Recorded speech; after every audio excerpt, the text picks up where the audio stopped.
Vargas med en god bold. Det er også godt slået. 1-0 til Betis efter 10 minutter.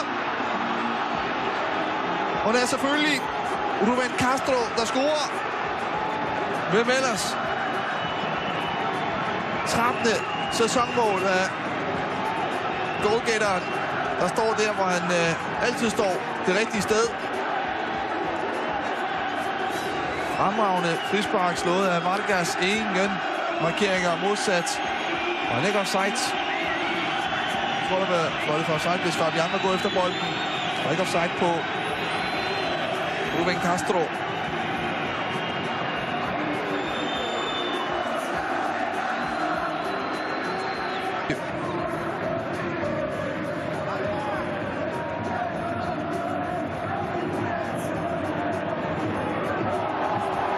Ting fra Muson, der har været rigtig god i starten, og så 2-0 til Betis. Fantastisk start på kampen med dem, og det er mand, der havde en assist for 10 minutter siden, der nu scorer. Germán Pesela.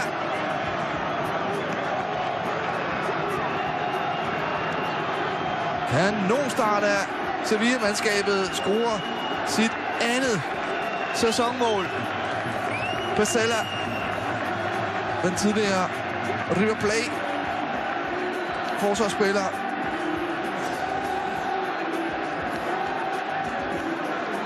Muson, der er fuldstændig tørre. Javi Lopez. Og ikke nogen offside. Og der kommer han bare bragende ind i bolden. Nyd igen. Muson, der gør, hvad der passer ham. Og så kommer løbet fra Pesela, der scorer. Uden chance for Pau Lopez. Overraskende 2-0. Godt hugger. En kanonkasse af Juan Vargas. Varve har. Han har et af de tungeste spark i La Liga. Det viser han her. Smadrer simpelthen bolden op i den nærmeste krog. Kanonmål og lukker altså også opgøret her i Barcelona. 3-0 til Betis over Espanyol. Hvilken kasse.